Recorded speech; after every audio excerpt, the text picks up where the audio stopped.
Hello and welcome back to Emma Wonders, the podcast in which we look at the psychology of human behaviours and try to answer questions we often wonder about in life. Okay, let's get right into today's topic. Because this one, it hits deep. Why do I feel empty, even when my life looks perfect? Ever had that moment when you're lying in bed, scrolling through your phone, and you pause to think, I have a job, friends, maybe even a relationship. I have what I wanted. But why do I still feel hollow? Let's unpack this together. Imagine a beautiful house. White picket fence, fresh paint, flower beds blooming. From the outside, it's perfect, Instagram worthy. But when you walk inside, the rooms are empty. No furniture, no warmth, just silence. That's what this kind of emptiness feels like. The shell of life is polished, but the soul, still searching. And it messes with us, right? Because you think, other people would love to have my life. I should feel happy. What's wrong with me? Here's the thing. A perfect-looking life isn't always a meaningful life. Let's talk about the word should. I should be grateful. I should feel fulfilled. I should stop complaining. These shoulds are silent emotional bullies. They dismiss our feelings before we even get a chance to understand them. Brené Brown once said, we cannot selectively numb emotions. When we numb the painful emotions, we also numb the positive ones. So when we tell ourselves to shut up and be grateful, we're not solving the emptiness. We're just sweeping it under the rug and calling it gratitude. But that rug, it's starting to feel pretty lumpy, isn't it? Okay, let's go a little deeper now, because emptiness isn't caused by the absence of things. It's often caused by the absence of meaning. Viktor Frankl, the psychiatrist and Holocaust survivor, wrote in Man's Search for Meaning. When a person can't find a deep sense of meaning, they distract themselves with pleasure, and that's what many of us are doing. We're filling our days with busyness, likes, status updates, and success stories. But not necessarily with soul-nourishing things like purpose, connection, or truth.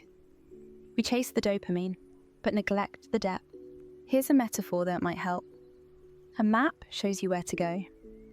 A compass tells you what direction feels right. Most of us are given a map. Go to school, get a job, find someone, buy things, smile for the photos. But that map is one size fits all. And you're not.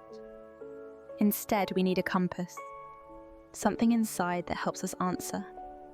What lights me up? What feels authentic? What values actually matter to me?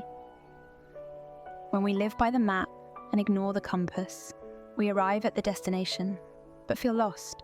And let's be honest, our culture worships performance. We perform happiness, we post the curated moments, we put on the I'm fine face.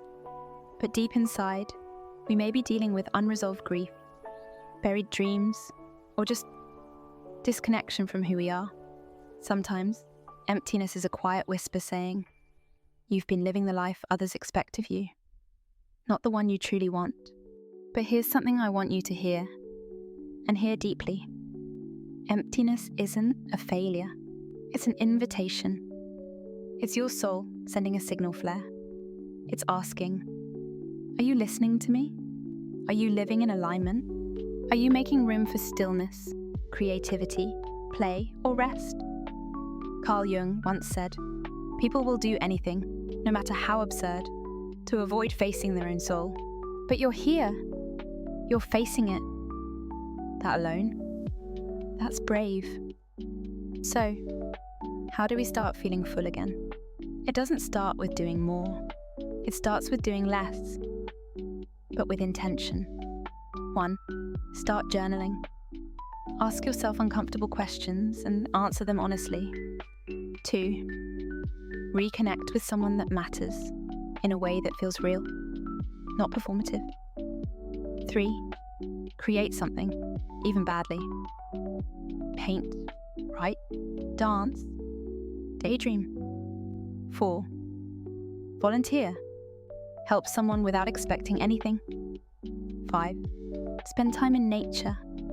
No headphones. Just be. These small acts remind us. We are more than our achievements.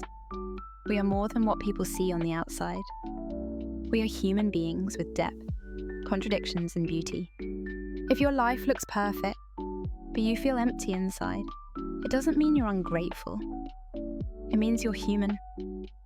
It means you're paying attention. And sometimes, feeling empty is the first sign that you're waking up to a fuller kind of life. A life that's yours, not just one that looks good in a frame. Thank you for spending this time with me today on Emma Wonders. If this episode stirred something in you, share it with someone you trust. Maybe they felt this way too. And remember, emptiness isn't a dead end. It's a doorway. You're not lost. You're becoming. See you next time.